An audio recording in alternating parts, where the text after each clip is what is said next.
Hi സുഹൃത്തുക്കളെ, ഇന്ന് നമുക്കൊരു പുതിയ വീഡിയോ കാണാം. ഇന്ന് കൂവയിൽ നിന്ന് എങ്ങനെ കൂവപ്പൊടി തയ്യാറാക്കുന്ന രീതിയാണെന്ന് കാണിക്കാൻ പോണത്. അതിനുവേണ്ടി ഞാൻ കൃഷി ചെയ്തുണ്ടാക്കിയത് തന്നെയാണ്, കൂവ തന്നെയാണ്. അത് ഞാൻ പറിച്ചെടുക്കുകയാണ്.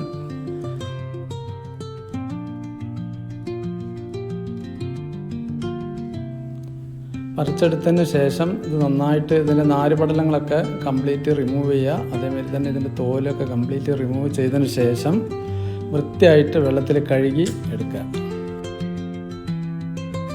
പിന്നീട് ഇത് ചെറിയ ചെറിയ പീസുകളാക്കിയിട്ട് കഷ്ണങ്ങളൊക്കെ ആക്കുക. ചെറിയ ചെറിയ കഷ്ണങ്ങളാക്കി കഴിഞ്ഞിട്ടുണ്ടെങ്കിൽ നമുക്കിത് മിക്സിയിൽ പെട്ടെന്ന് തന്നെ നമുക്കിത് അരച്ചെടുക്കാൻ പറ്റും. അതുകൊണ്ടാണ് ഇങ്ങനെ ചെറിയ ചെറിയ കഷ്ണങ്ങളാക്കി എടുക്കുന്നത്. ഇതേപോലെ തന്നെ ചെറിയ ചെറിയ കഷ്ണങ്ങളായിട്ടാണ് കട്ട് ചെയ്യേണ്ടത്. അടുത്തതായിട്ട് മിക്സിയുടെ ജാറിലേക്ക് ഇത് എടുത്തതിന് ശേഷം പാകത്തിന് വെള്ളം ചേർക്കാവൂ. വെള്ളം കൂടുതലാവരുത്, അത് ശ്രദ്ധിക്കണം. പാകത്തിന് വെള്ളം ചേർത്ത് നന്നായിട്ട് അരച്ചെടുക്കുക. അപ്പോൾ നന്നായിട്ട് അരച്ചെടുത്ത കൂവ ഒരു പാത്രത്തിലേക്ക് ഒഴിച്ചിട്ട് അതിലെ കുറച്ച് വെള്ളം ചേർത്ത് ഒന്നും കൂടെ ഡൈല്യൂട്ട് ചെയ്യുക. വായുവട്ടുള്ളൊരു പാത്രം എടുക്കുക. അതിൻ്റെ മുകളിൽ വൃത്തിയുള്ള തുണി കെട്ടിയതിന് ശേഷം ആ മിശ്രിതം ഇതിലേക്കിട്ട് അരിച്ചെടുക്കുക. അപ്പോൾ നമ്മൾ അരിച്ചെടുത്ത ആ മിശ്രിതം ഒരു പാത്രത്തിൽ ശേഖരിക്കുക. അത് ഏകദേശം ഒരു 10 മണിക്കൂർ വെച്ചതിന് ശേഷം അതിൻ്റെ തെളി ഊറ്റിക്കളയുക.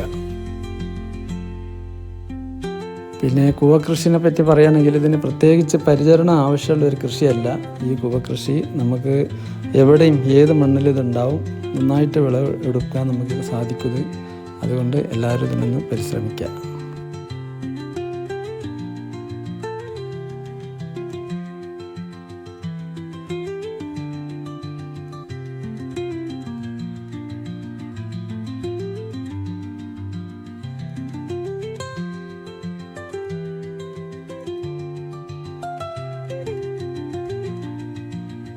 പിന്നീട് ഇത് നമ്മൾ വെയിലത്തിട്ടിട്ട് നന്നായിട്ട് ഉണക്കിയെടുക്കുക.